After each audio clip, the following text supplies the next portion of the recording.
Welcome to the End of Days Chronicles channel.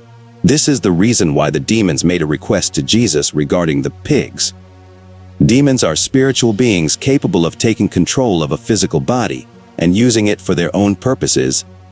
When a person's body is completely possessed by a demon, it is referred to as demonic possession. During his time on earth, Jesus had several encounters with different demons, but none of them were able to match the power of Christ. In the evening, many people who were under the influence of demons were brought to Jesus, and with a single word, he cast out the evil spirits and healed all who were sick. This demonstrated his authority as the Messiah. Matthew 8:1-16. The city of Gad was the location where Jesus encountered the demon-possessed man. They encountered an individual who was possessed by demons in that region. Mark and Luke referred to the region as the country of the Garris, while Matthew referred to it as the country of the gatherings. Gergesa, also known as Gergesa, Gergesa, and Gergesa, was a small settlement located approximately in the center of the eastern shore of Lake Garris. One of the nearby towns, Deepa City, was a larger town situated 6 miles southeast of the southern end of the lake. It seems that this incident took place in close proximity to both towns. According to Luke's account, the demon-possessed man greeted Jesus and his disciples when they arrived at the shore. Luke and Mark only mentioned one of the two individuals who were possessed by demons, although he was one of the two, Luke 8:27-28. The man, who had been possessed by demons for a long time, met Jesus when he came ashore. This man was living in the tombs, without clothes and without a home. Upon seeing Jesus, he cried out, fell down before him, and with a loud voice said, "What have I to do with you, Jesus, Son of God Most High? I beg you, do not torment me." Luke 8:28. The account given by Luke describes some of the signs that indicated the man's possession by a demon. These signs included a disregard for his own dignity, being naked, social isolation, living in unclean tombs, recognizing Jesus as the Messiah, maintaining control over his speech, screaming, and possessing great strength. This man was under the authority of spiritual forces that directly opposed the will of Jesus and God. The demonic entities inside the man acknowledged that Jesus was God, but they were not worshiping him in his divine capacity. Rather, they were pleading for compassion from him in his role as They wished to avoid the torment of being thrown into the abyss prematurely. This wretched man was kept among the graves by an unclean spirit, who continually disturbed him with a sorrowful display of death. It was as if he was cut off from society and already dwelled among the deceased. Jesus had dealt with demons before. Among his followers was a woman named Mary, also known as Mary Magdalene, Luke 8:1. Afterward, as Jesus went throughout every city and village, preaching and spreading the good news of the kingdom of God, she was with him. Mary had been possessed by a demon until Jesus set her free. Additionally, there is a misconception that she was involved in immorality, although the Bible does not explicitly state that. Luke 8:29-32. Jesus commanded the unclean spirit to come out of the man, as it had frequently tormented him and kept him bound with chains and in fetters. The man would break the bonds and be driven by the devil into the wilderness. When Jesus asked for the demon's name, it replied, Legion, because many demons had entered him. They pleaded with Jesus not to command them to go into the deep. Nearby, a herd of swine was feeding on the mountain, and the demons asked Jesus to allow them to enter the swine. Jesus granted their request, Luke 8:31. In the scriptures, there are 4 locations described as inhabited by wicked people, disobedient angels, and spirits after death. These places are referred to as places of torment. One such location is Tartarus, where certain angels are held by chains of darkness until the day of judgment. The word Tartarus is mentioned only once in the New Testament, in 2 Peter 2:4. It is often translated as hell in English, or hell. Another reference to fallen angels can be found in Genesis 6:1-4. According to Jude 1:6, some angels abandoned their proper dwelling in heaven, and as a punishment, God cast them into Tartarus, where they are held in pits of gloom until the time of judgment. According to Luke 8:31, the demon's greatest concern was being cast into Tartarus. Peter's mention of Tartarus is in the context of condemning false teachers who spread heresy within the church.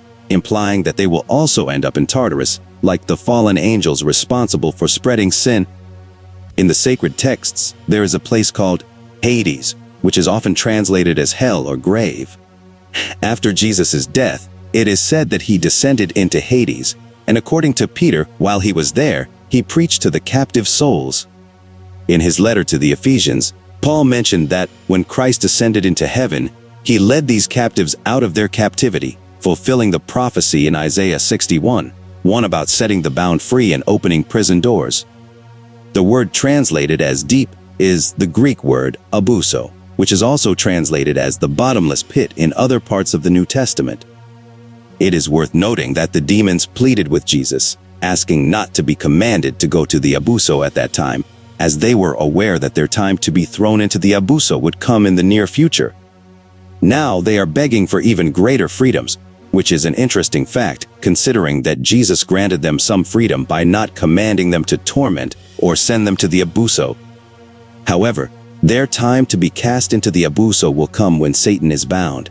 At that point, they will be set free and incite a rebellion against God and Jesus Christ in the hearts of wicked individuals. Eventually, they will be thrown into Gehenna, the place where the beast and the false prophet reside.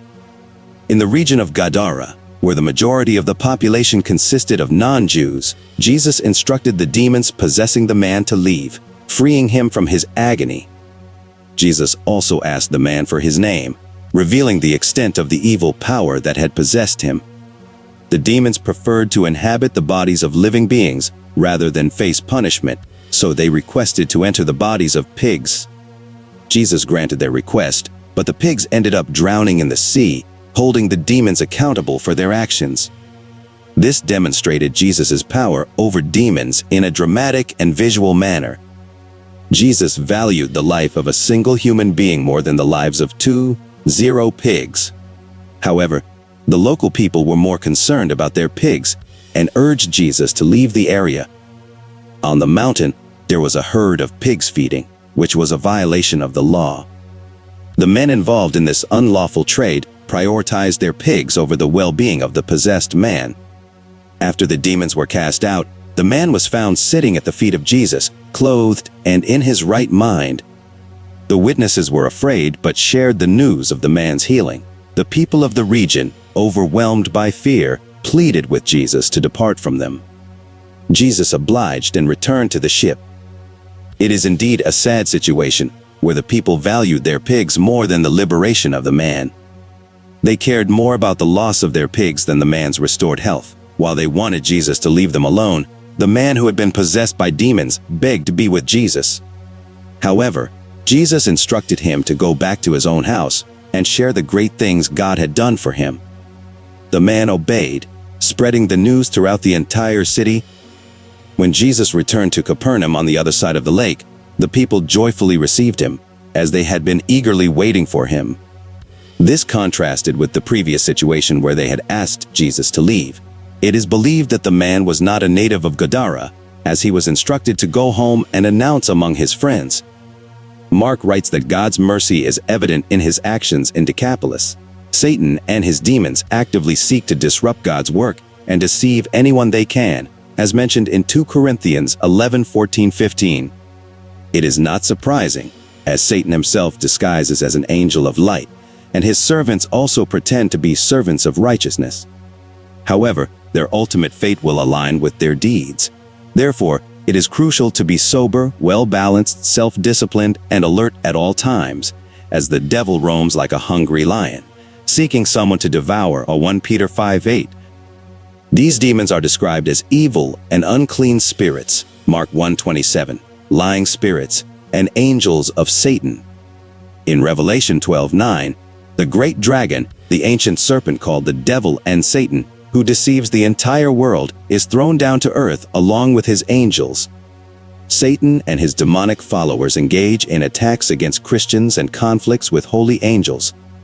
This raises the question of why Luke recounts another exorcism when Jesus has already cast out demons in this gospel. However, this particular exorcism holds significance. Firstly, it takes place in Gentile territory, specifically Gergesa, east of the Jordan River, showing the expansion of Jesus' ministry. Secondly, it involves multiple possessions and is more intense than previous exorcisms. Thirdly, it provides a comprehensive account of various responses to Jesus' miracles, from the locals' request for Jesus to leave to the transformation of the demon-possessed man into a witness for the Lord. This miracle is the third in a series of 4 miracles between verses 22 and 56, each representing different spheres of activity: nature, demons, disease, and death. Additionally, it stands out as the only miracle involving creatures other than humans. The destruction of the pigs serves as a significant illustration of the utter devastation characteristic of demonic activity. Although demons themselves are invisible, their presence in the pigs demonstrates the danger they pose. The detailed description of the demoniac emphasizes the destructive power of demons, as he lives alone in tombs, without clothing, isolated from society. He has been seized multiple times and bound with ropes and chains, but he breaks free. In the Roman world, a legion represented a company of thousands of soldiers. Jesus engages in a major battle here, outnumbered but not overmatched. This miracle showcases the various responses to Jesus and his miraculous works. This account encompasses the reactions of the demons, the local people, and the man who receives healing from Jesus. Although the demons acknowledge Jesus' power, they still attempt to create chaos among the people.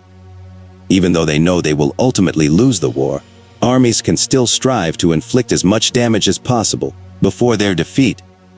The healed man serves as a poignant example of how helpless one can be without Jesus, especially when they are bound by forces stronger than themselves.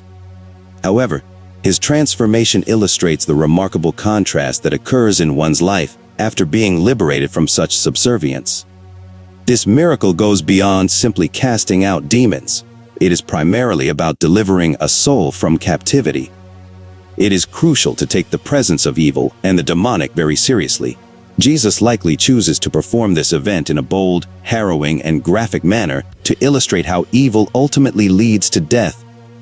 It serves as a reminder that the existence of sin in humanity necessitated Jesus' own death as payment.